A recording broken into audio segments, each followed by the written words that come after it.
T-minus 60 seconds and counting. We passed T-minus 60. 55 seconds and counting. Neil Armstrong just reported back. It's been a real smooth countdown. We passed the 50-second mark. Power transfer is complete. We're on internal power with the launch vehicle at this time. 40 seconds away from the Apollo 11 liftoff. All the second stage tanks now pressurized. 35 seconds and counting. We are still go with Apollo 11. 30 seconds and counting. Astronauts report it feels good. T-minus 25 seconds. 20 seconds and counting. T-minus 15 seconds. Guidance is internal. 12, 11, 10, 9. Ignition sequence starts. 6, 5, 3, 2, 1, 0. All engine running.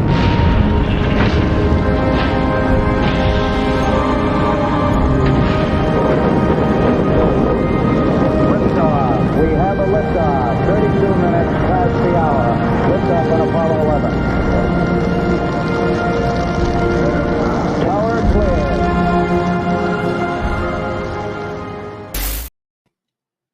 Hello and welcome to the Bullpen. I am James Roy, and in spite of everything that was going on surrounding Tom's day-to-day, he is here. This is Tom. He made it, and he's ready to talk Texans with us. Tom, how are you doing today? Literally the world tried to stop me from being here today. And I'm an hour late, but thankfully it's all done and we can just sit down and talk Texas football. And there's a good bit to talk about. But before we get into that, guys, as you probably know, you're watching us. This is a Texans podcast. I'm James. This is Tom. We are the Bullpen, and we're here to talk Texans with you. Recaps, previews, this live that we're doing right now is all that we do to make sure you guys have plenty of awesome Texans content and to make sure that we can interact with you and talk Texans like we want to do. So without further ado, how many times can I say do? Let's do it. Tank Dell, we'll start with that. Tank Dell is not likely to play this week per D'Amico Ryans. Knowing how well he did for the Texans going into last season, really, I felt like he was part of the big spark that kind of started up the Texans like, oh, this could be real season. How do you feel about Tank sitting in this game? I hate that he's injured. I mean, nobody I feel more about than Tank Dell. That I thought he was really close. There was going to be a game very soon. There was going to be the Tank Dell, this is my return game. And it sucks. I think he got hurt super late in the other game. I really, really hoped that, that was something minor, that it wasn't going to keep him out. However, if there was ever a position that is on the roster that the Houston Texans can deal with an injury or two, I think it's wide receiver. I think there's tons of options that can fill his role. And maybe, just maybe, we see, Xavier Hutchinson. Maybe, just maybe, we get John Mechie. And that's not a bad thing. Now, I posted a meme on Twitter, that Bernie Sanders meme where it's like, once again, I am asking, and then I put John Mechie and Xavier Hutchinson to have, to ball out.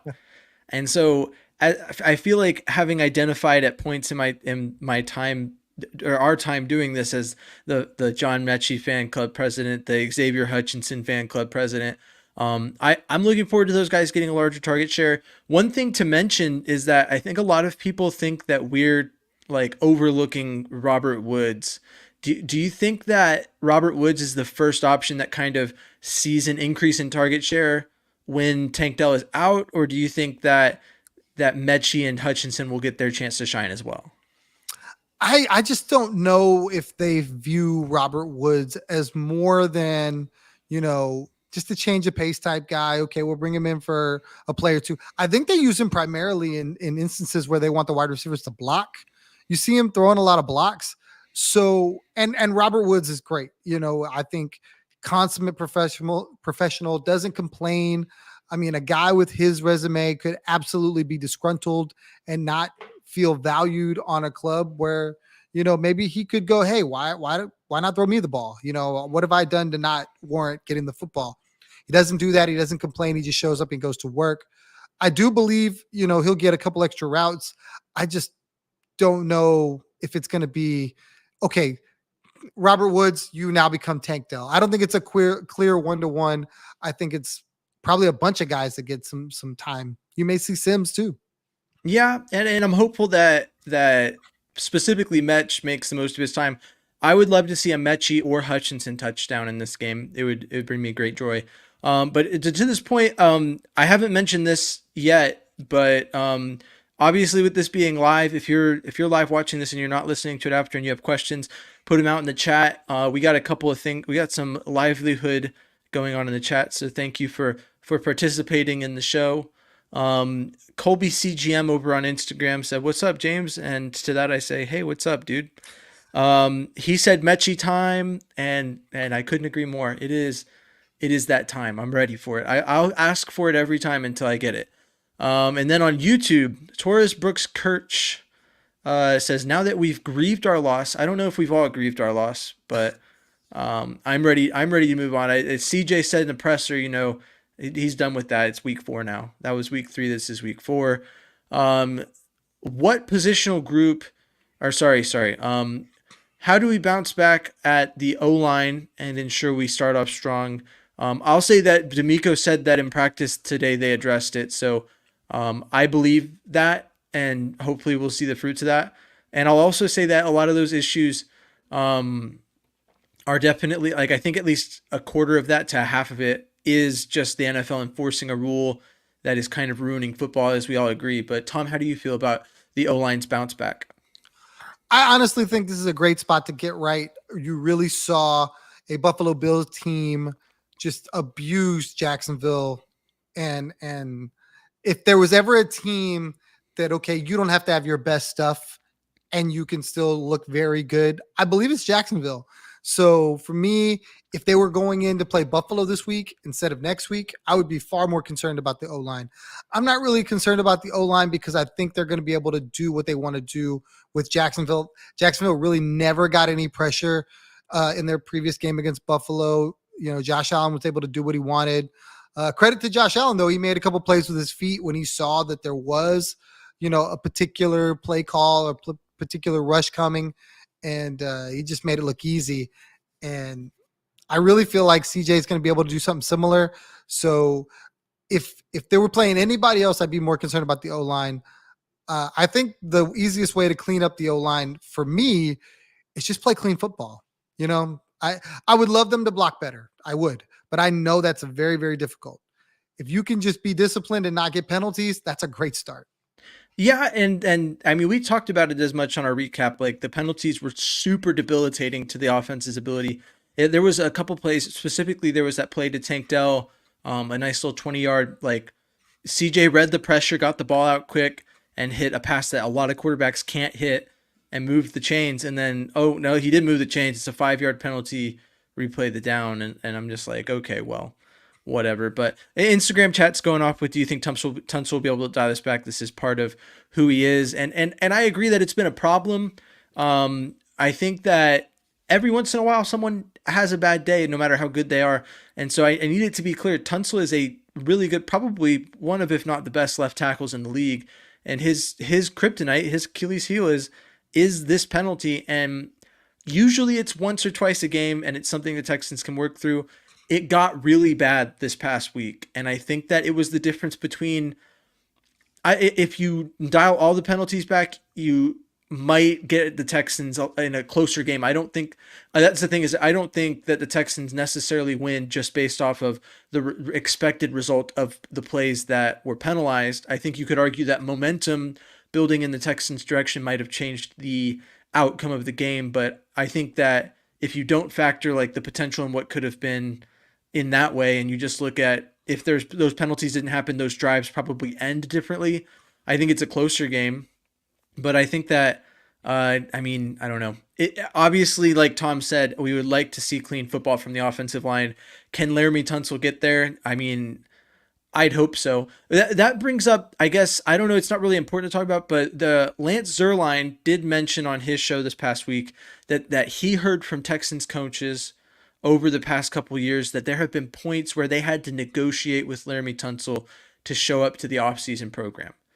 Do you think that that's, what do you make of that? I feel like waiting until now to share that story either means that Lance Zierlein got it just now, or he was sitting on that until a moment that felt appropriate. But either way, what do you make of that storyline being introduced as we're going through probably Laramie Tunsil's worst week in terms of penalties on the field? I mean, that's literally the first I've heard of it, and I hate it. Like, I think this is the worst thing ever. We've all felt for the last couple of years that everything that he did, or let's say we all, I know for me personally, I felt that everything that he did was with respect to his body, right? We were worried about trying to keep him fit. We were worried to try, protecting his knees and things of that nature. And I understand all of that. He needs to perform on Sunday from week 1 to week 17 and potentially any postseason. I could care less what he does in the preseason. I could care less what he does in the offseason if he does what he's supposed to do week 1 through week 17 through 21 or 22 or whatever, however many weeks in the season plus playoffs. So if you're telling me that it's not related to his health and fitness and it's more related to his desire, well, that's a huge red flag. And that's something that I don't know that you want your team to get a hold of, because how long before someone else goes, Laramie's not doing it, well, I got to do it. Laramie's not. I mean, I'm good. I'm good. I don't need to do it. And that's the thing too, is that he has a C on his chest. He's a captain.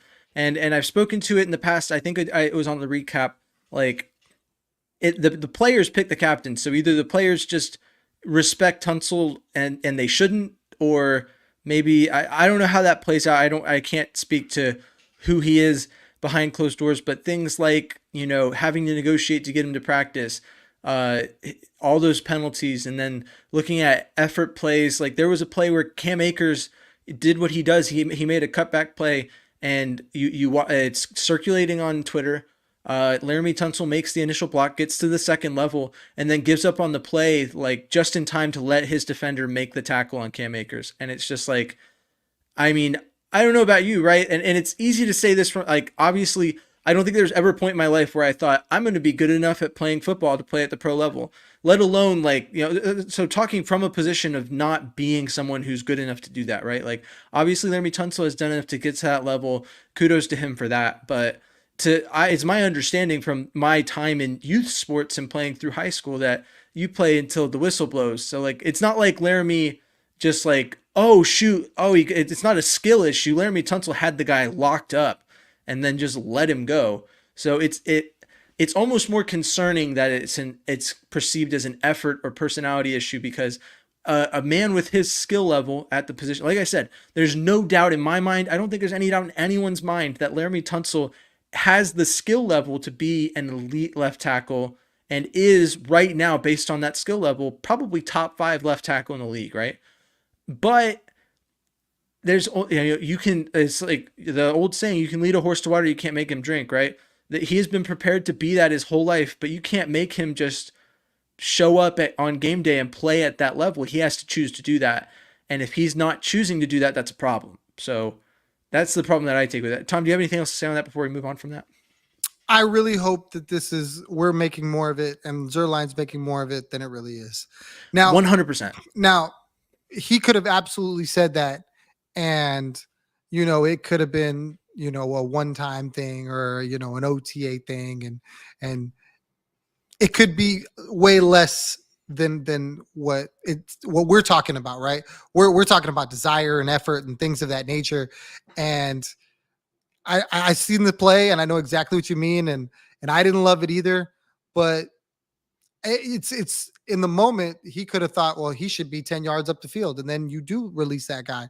And then only did he turn around and see, oh crap, Cam Akers is there. So I know that's probably not how it went. I know he could say that's how he went. I know when you're having a bad game, it makes it really hard.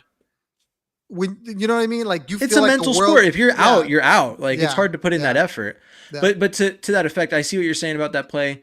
And it's one thing if he lets that guy goes and he like aggressively attacks to get further upfield to make another block. Like he's like, oh, well, Cam's probably gone. I'm going to get up and get the next guy. But he lets that block go and He he just lets that stops. block go like the play is over. He's like, oh, I'm probably, whatever. But I'll leave it at that. And we passed 78 viewers right as that happened. How ironic that we finished talking about Laramie Tunsil as his number came up. So yeah, in the Instagram chat, like the hat, James. I wish I could tell you where I got it, but it's not on sale anymore as far as I know. I'll keep an eye out if it pops back up. But I got this like a year or two ago, and I don't think they still sell it. But thank you for the compliment. I appreciate that. Looking back to the chat, let's see what y'all want to talk about. This is about you. Um, let's see. We kind of grieved our loss, and then there was another comment. What positional group should we watch for to have the biggest bounce back, do you think? Tom, I'll let you start on that one. Bounce back week, which group? Well, obviously, if the offense is clicking, everyone's going to say the O-line played better. So the cheap, easy answer is the O-line. But I'm not going to do that. I'm not going to do that. Yeah, For you're going to me, leave that one for me. You're going to go for a more in-depth and technical answer. Thank you. I mean, it's what I do. That's what you do. For me, I really wonder, or I'm curious as to what the running game is going to look like. That the running back room is going to get a little healthier. We still don't know if Joe Mixon's going to be part of that, but we do know that Dameon Pierce will.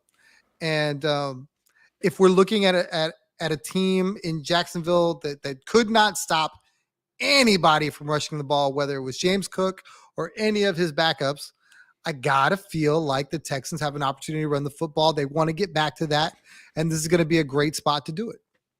The last time Dameon Pierce looked like a starting level running back in the NFL was in the Texans' first game against the Jaguars last year. So just pointing that out, I think. And with it looking like the report that Aaron Wilson had was not like, oh, well, it's looking positive that Mixon will play. He said Mixon's week to week. He said it's looking positive that Dameon Pierce will play. So it'll be the Pierce and Akers show. And obviously the O-line's going to have to play something into that. But when the O-line is able to do its job, and we've seen every running back up and down the depth chart post at least 3 yards per carry and ball out. And Dameon Pierce had, I believe, 5 yards per carry on 3 carries when he was last asked to run behind the offensive line, and they performed to the level that they are supposed to. So yeah, I agree with you on that. If I'm looking for a bounce back, it's not the O-line for me. I think that, and it's hard to say, like, there's part of me that wants to say the secondary, right? But then I look and I think that the secondary was victim of we've talked about it, how it kind of felt like D'Amico's game plan was line open play. And it's like, you probably should shadow, Derek Stingley on Justin Jefferson. And there's a whole nother discussion to be had around that, but we can talk about that maybe if we want to. But I think that the biggest bounce back is probably CJ. And that's to say, like, I think there was other factors around CJ not having his best game, but I also think the person who stands to benefit the most from this matchup is CJ Stroud, even with Tank Dell down, like with Diggs and with Nico. And that reminds me, someone on Instagram said, well, Nico doesn't even look like a real wide receiver one. Like, look at what he did in Minnesota. And I need to break this down for everyone, because my response to that comment, I only entertain those comments to say something like this. And what I said was, that's a weird way to very publicly proclaim that you don't know ball. And then I explained it, but looking at it surface level, if you're looking at the stat sheet for Nico, 10 targets, 4 catches, 86 yards, no touchdowns, you're like, wow, only 4 of 10. And then for those of us who watched the game, you can look back and remember that in the fourth quarter, Davis Mills entered the game. And guess who he targeted 4 times in a row on the goal line? Nico Collins. You know what his stats look like when you remove those targets from the backup quarterback? CJ Stroud hit Nico Collins 4 out of 6 targets. That is, I don't know. I don't know how you come away from that game and think Nico can't truly be wide receiver one, even though he leads the entire NFL in receiving yards and is obviously CJ Stroud's favorite target right now. But man, I'm starting to forget what we were initially talking about now. I think that CJ is in line for the biggest bounce back. I think that 176 yards, 1 touchdown, 2 interceptions is pretty easy to catapult above when you look at who the next opponent is. All that saying, I've obviously been very clear. I don't want to underestimate the Jaguars. it's a divisional matchup. But I think CJ Stroud, either way, regardless of how the game turns out, will look better than he did against the Vikings for sure. Let's see. And then let's see some comments about the refs. Yeah, we agree the refs weren't the best. They need a 3-year plan to replace Tunsil, Mason, and Howard. Why does Mason catch all these strays when we're talking about a tackle group? Like, here's what it is. Okay, I don't like talking about this kind of stuff because it's just such a click button topic, and I feel like the people that talk about this stuff like to hyper focus on issues that aren't issues. But there seems to be this sentiment going around on Texans Twitter that like the issue with the offensive line is that there's too many, like, to put it in the kindest way I know possible, there's some people that have this belief that your O-line needs to be super heavy set white guys with certain political views in order to perform the way that you want an offensive line to perform, and that the issue has something to do with color, skin, and political views. And I just want to, I can't get behind that. I think that this offensive line has had issues due to, like we talked about, Laramie Tunsil's where his head's at and how that could be affecting his performance. But there's never been a part of me that's ever thought that way about the issue. And to see Shaq Mason lumped into that discussion because I don't know why. Like, I don't know what Shaq Mason has done over the past year and some change that has led people to be believed that right guard is an issue for this offensive line. But if you know, Tom, I'd really love to hear it. Well, like, Sunday, Shaq Mason got whooped too. Like, as much as we want to talk about the tackles and they rightfully need their area, the interior offensive line was whooped repeatedly. John Grenard came on a stunt and he went right by Shaq Mason. It was like Olay big time. And a lot of people saw it. A lot of people want to be hyper focused on what John Grenard did, and rightfully so, ex-Texan. You know, that guy's not supposed to beat us, that kind of deal. And he beat everybody he faced. He was on a mission. He had a really good game. And when you see a guy like Shaq Mason, who's also making a pretty decent penny, not be able to win one-on-one, the people are going to come for him. I get it, but like, so let me go down the line, right? Like, Laramie Tunsil has problems with false starts. And in general, that's what people are mad about, right? They're like, Laramie Tunsil has a penalty problem. And I understand that. They're like, and then comes the discussion of his attitude and other things that you can kind of read the writing on the wall and be like, okay, maybe that's like a worthwhile discussion point. Titus Howard has had injury problems, and when he has been asked when he's healthy to sub in at left guard, has been maybe not the best left guard, but when he's played tackle, he's generally been okay. So, but either way, there's some past history to go on of like, okay, well, Titus Howard has performed poorly at points, and there's been discussions where you could reasonably infer like maybe we're paying a lot of money for a player who may not be worth that money, right? Like, that's a discussion that I think has built over time. But Shaq Mason, for most of the time here, I get it. In this game wasn't his best game, but to lump him into that discussion based off this game is one thing. Like, I can't recall the last time that Shaq Mason like literally just took a dump and just was not a good guard and just let the whole team down. If anything, he's been a bright spot on that offensive line for his whole time here. In an O-line that has not had a lot of consistency, has had a lot of injuries. He has played at least okay for most of his starts. So that's why I don't get that conversation and why he's a part of it. Like, I don't know. Am I off base there? I mean, a lot of these people are basing it off of this season. Like, if you're not a Bobby Slowick is not good, then the offensive line is not good. And they're being fair, like the ones that I've seen, they're being fair across the board. Like, okay, it's not just Laramie. It's not just Titus. The interior is bad. Kenyon Green can't pass block. Juice Scruggs has been hurt. And you know, sometimes he looks, I don't want to say like rusty, but maybe he struggles a little bit because he hadn't had all the playing time. Then, like I spoke to, Shaq Mason got beat. So when you're seeing CJ literally scrambling more than he should in the pocket because it's not clean, you start to point fingers at these guys on the line. And I think it's not indicative of their entire career or term with the Texans, but through 3 games, a lot of people feel like the offensive line has only performed in one of them. I mean, yeah, I guess I could see if we're looking at through the lens of this season, it has been 3 games. One game or even 2 games is 1 to 2/3 of a season. It's a significant sample size. So I can see it from there. I'm looking at it through a lens of like the last season and this season. And I'm like, it's early. I mean, they have time to shake off the rust. I think that, and it's similar to how I view with Bobby Slowick, right? There's some people who are like, I've been out on Bobby Slowick since last season. And I'm like, I mean, he was a rookie play caller then. He put it together, and he got beat by the Ravens twice, once at the end of the season and once in the playoffs. So, I mean, there is room for improvement, and it is concerning the way the season has started for him as a play caller.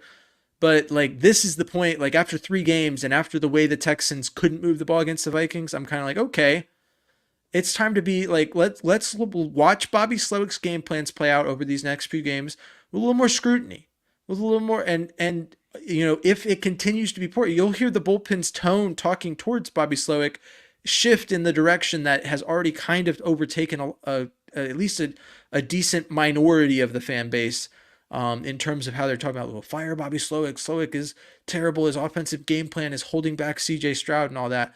I'm taking a chill pill on that, but I am watching it very closely. And so the same thing with Shaq Mason. Like, yeah, his performance this past week was awful. And so far this season, it's been less than. And so we'll take that with a grain of salt. And moving forward, when the ball is handed off to the running back, my eyes are going to be across the whole offensive line. And I'm going to make, instead of, I already know what we got in Tunsil and Howard. So like, if they do good, that's cool. If they don't, they don't. And Laramie Tunsil, like I said, has never been a skill issue. It's an effort issue. So that's more what you're looking for with Laramie. But, start watching Shaq Mason snaps more, paying a little more closer attention to him, and Juice. And, on passing plays, maybe you give a closer eye to Kenyon, right? But I'm not like, oh man, eject Osido because this offensive line sucks. Let's get him out of here. Like that's not where we're at right now. So the Texans are 2-1, 3 games into the season. It's a pretty freaking good season start to the season. And I told you as much going into the Vikings game, I was like, losing this first game is probably beneficial. As much as I don't want to root for the Texans to lose like a game, it's like, once you have that pressure of being undefeated off your back, it's the gloves come off. It's time to start playing, and then now you have that pressure of like, well, we've lost and we can't do that a lot. So I don't know. I think that the Texans are in a good spot, and I'm not super concerned about where the O-line is at this moment, but I'm keeping an eye on it. Let's see. We need to start looking towards protecting. A lot of the chat questions are about the offensive line. Let's see. If the Texans get a dominant win all around, are all the concerns we've seen this week to be silenced? I'll start with there. I'll start with that one. I don't think so. I mean, and so it's this weird middle ground, right? Like, I'm not going to say, oh, all is forgiven. I completely forgot everything the Texans have done wrong because they had a really good win. Like the Texans, and I've been one, I got critiqued last season for being down on CJ Stroud during a win. I said, well, he looked kind of rough. It wasn't his best performance. And everyone thought, James, you can't critique your quarterback. He won the game. And I'm like, okay, well, sorry for having an opinion that, was not great about a performance that was okay. And that was the common theme in Tom and I's discussions last season was like, I'd be like, that was an ugly win and the Texans need to clean it up. If they're going to contend in the playoffs, they need to win in a better way. And Tom telling me, well, the Texans won, didn't they? And that was like our dynamic for a lot of last season. But like, that being said, these first, I'm a changed man this season. Tom's got to me. These first 3 games, the first 2, I was like, oh, they weren't pretty wins, but the Texans won, and we can learn something from it. And then we move into this week, and it's an ugly game all around, and the Texans get throttled, and I'm like, okay, well, here's what we need to learn from, and if that happens again, I'm gonna be a little more mad about it. I don't know. That's just kind of where my head is at. But Tom, how do you feel about? Does a dominant win against the Jaguars move the needle for you at all? I really feel like the Texans are in a tough spot. It's like no win almost, because the fan base is going to say if they win dominantly, well, they were supposed to do that. Jacksonville sucks. And if they don't win dominantly, it's going to be, well, they're still not good because Buffalo throttled this team. and it's just tough. I don't even want to talk about if they lose. Oh my God, the sky will be falling, and everyone will be jumping, to all the conclusions immediately after that game. Fire everyone. Maybe D'Amico wasn't good. Like the things will be dumb if for some reason Jacksonville plays the game of their life, because they have to, because they can't afford to go 0-4, you know, and they come in incredibly desperate and win a field goal game or something dumb like that. And everyone will be like at 2-2, first place in the division, regardless, be like, Texans stink, can't win, they're done. And I don't know what to do for those people. I really don't. I know, right? Wait, so, and this is the first I've mentioned it because I kind of forgot at the beginning of the episode, but I'm in the middle of a Texans ticket giveaway. And I teased it before the Vikings game. I was like, if CJ completes, if he gets 1 yard passing, then I will give away tickets to the Texans Jaguars game, which is like, okay, basically soft launching my ticket giveaway for that game. It's like it would take a lot for that to not happen. But I had people in the replies on that after the game being like, oh, well, at this point, like, I don't know if I'd even want to go. And I'm like, dude, give them to me. I'll go. Give me, if you want to enter and win, like, you can give them away. I don't know. Shoot, like I'd have taken Texans tickets in 2021, in 2022, in any one of the seasons where in 2002, any year that the Texans sucked, I could go in knowing they were going to lose, and I'm going to go in there and I'm going to watch the Texans play football because that's what I want to do. So I don't get that attitude towards it. It's like, but that's, I think, more speaks to why professional sports in Houston is such a tricky thing, is that I think a lot of Houstonians believe that they would support a team regardless, but the amount of people I know that would go watch the Texans if they knew they were going to go 0-16 is not very many. And that's not like a knock. I mean, there's plenty of better things to do than watch a team suck, right? Like, I respect that. I respect someone who would tell me straight up, like, hey, when the Astros lost over 100 games back-to-back seasons, I wasn't watching a lot of Astros baseball. I was, spending time with my family and playing golf or anything to get my mind off the fact that the Astros were awful, right? But like me, if I wasn't underwater for most of that time, I'd have been tuned in. I'd have at least had it on in the background, keeping up with it, keeping up with the players' names, the stats, who I like, who I don't, that kind of stuff. Like I'm that kind of sports fan. And in Houston, I would say most sports fans are the former. Most sports fans in Houston are, oh, is the team winning? Okay, I'll be there. Like, that's like the general attitude. And that's why NRG kind of took a dip in attendance over those last 3 years. And it's starting to come back. But the losses like this will set Houston Texans football in attendance back years. Just seeing that. I don't know, Tom, how do you feel about it? It's horrible because, I mean, if you're a fan of the team, you're a fan of the team. And if you're the kind of person that, at least for me, I don't want to tell anybody how to fan, but I think if you're going to follow the team, you got to be willing to follow the team when they're not good. You just have to be. And then when they're good, you enjoy it that much more because, hey, I sat through 100 lost Astros seasons. I was in the stadium when they were losing those games. I watched the Texans go 2-14, watch every damn game, and know that there's a good chance they're not beating these teams. But hey, I want to see what Davis Mills can do. I want to see what Damian Pierce can do. I want to see what some of these young guys are going to be, because that's the future of the team. Most people don't remember that the Houston Astros played the National League because all they know is the golden era. They don't know what happened before it. So for me, I understand if you have something else to do, then you probably should have been doing that before, because maybe the sports thing isn't for you. But I agree. And like I said, I understand it. But like, for example, the Astros, when they were losing 100 plus games, like I was deployed a lot, but when I was on land and I had the opportunity, if I could watch the game, I could. And my general gauge for like how locked in I am on sports and how not I am, like, is a reality check for me is like, I'll have someone walk up to me and they'll see me wear, like, obviously I'm going to wear Astros gear, and someone will be like, well, who the Astros playing tomorrow? And I'd always try and make it a point to at least know that. It'd be embarrassing to like walk around repping a team super hard, and then someone walk up to you and be like, hey, who do you play tomorrow? And I'd be like, huh? It'd be like, it's just like being a Dodgers fan, but like, not being a Dodgers fan and just wearing Dodgers gear because it's fashionable. And then someone goes, oh, hey, you guys got the Diamondbacks next week. And it's like, What? No, I don't even watch baseball. I just wear it because it's a fashion statement. I'm like, okay, cool, dude, awesome. That's why I can't like even with like as heightened as that rivalry is between the Astros and the Dodgers because of 2017, you can't just walk up to anyone wearing a Dodgers hat and say something to them because they very well might not watch the game of baseball.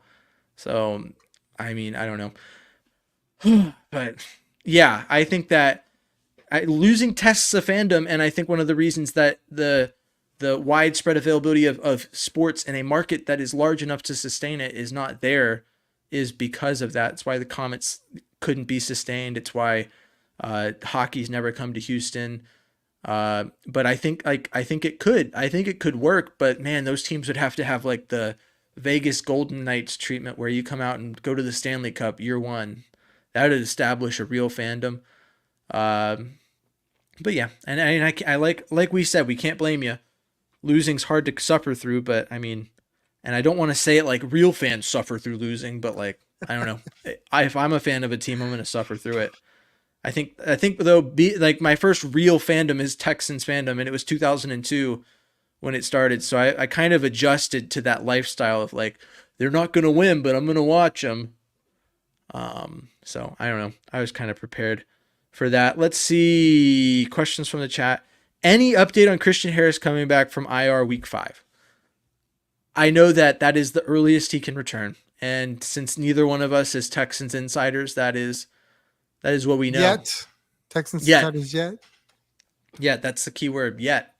But I mean, I think Christian Harris's return would be great for the linebacker rotation. I think it could definitely spark something there. But I think so far the linebacker rotation's been serviceable. So I'm not like, I don't want to say I'm not desperate to get him back. I would love Christian Harris back as soon as possible, but I'm not like, this is the bane of the Texans' existence and they are not doing well because Christian Harris is on IR. So I don't know. How do you feel about that, Tom? I would love to have him. I mean, you really miss him in the middle. I think it would just make the defense better. I'm looking forward to when Danico Autry can play again. Like, that this defense is going to look totally different by the end of the season, in my opinion. And if they can get to that, then maybe we see what we got. Right now, you just know that they're trying to make the best. They're trying to make do what they have. And like you said, the linebacker room so far, as much as we've had to pass the blame around, we haven't landed there, and we thought we would. So that's kind of been surprising. Yeah, I had to apologize on that one. I thought I took my victory lap too early, and I ended up blessing the linebacker room with a reason to not suck. So you're welcome. You're welcome. I'm not too prideful to admit that. What's the bigger problem, Tom? Slowick or the O-line? That's a question we have in the chat. What do you think if you had to pick one right now as the source of the problem? What's your take? This is going to sound like almost like a cop-out, but I think it's Slowick's ability to adjust to his O-line. So that's like attacking both of them, right? It's both. I mean, wide receiver 1A, 1B, and 1C. Because I feel like, yeah, right. I feel like this is a Bobby Slowick issue in general, because if he's not able to adjust based on what he's given, if I know this pass rush for the other team is heating me up, I've got to be able to dial up something to A, get the ball into my playmaker, and B, keep CJ clean and make him get the ball out quick. I feel there's blame to be had for Bobby Slowick for a lot of what happened in the Minnesota game, because I just felt like so many of the routes that he was trying to dial up were long developing routes, and he did not give CJ an opportunity to go anywhere with the football. I'll also put some of that on CJ because there were some checkdowns that he didn't hit. But when you're in 3rd and 8, 3rd and 9, 3rd and 10, you really don't want that check down then. And early downs, it just seemed like, we were trying to dig out of a big hole. He was trying to do it in a couple plays instead of methodically get down the field.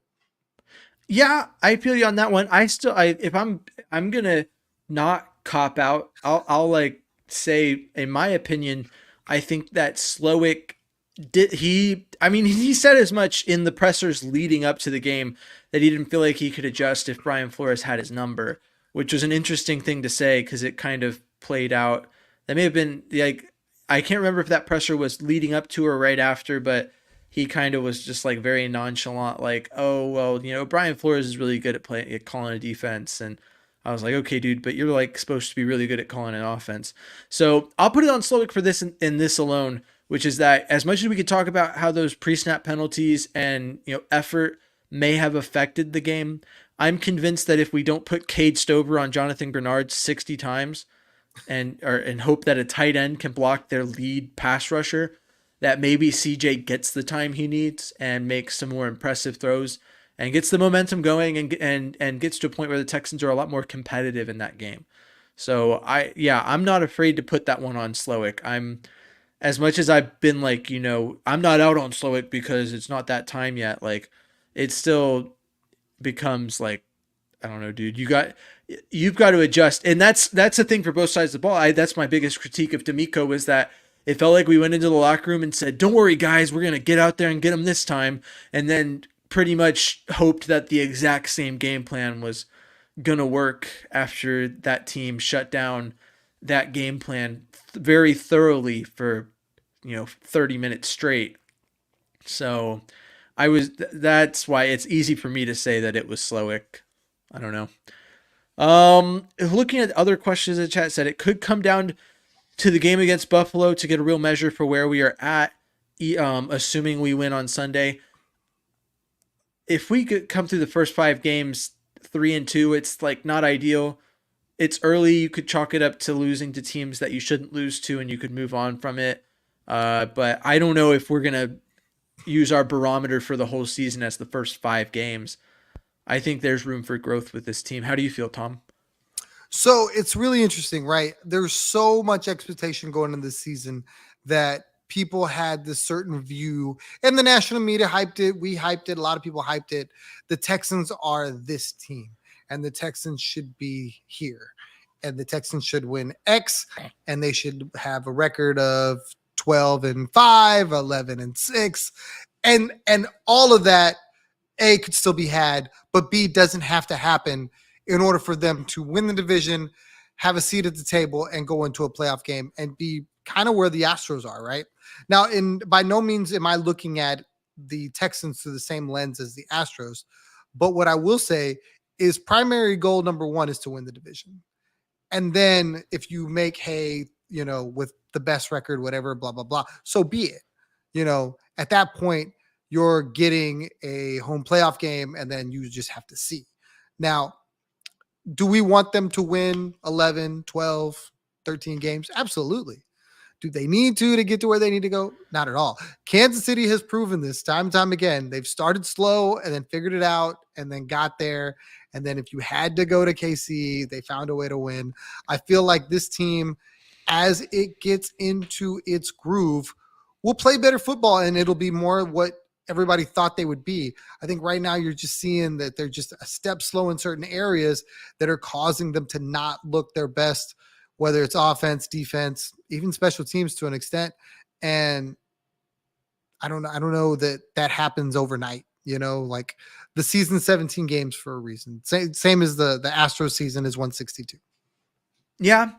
So it's hard to make that early. I mean, honestly, I guess you could say at 5 or 6 games, maybe you have a better feel for what, you think the final product looks like. And I've spoken extensively about how I feel the Texans need to be the 1 or 2 seed. They need to be in a position to play at home throughout most of the playoffs to set themselves up for the best chance of success.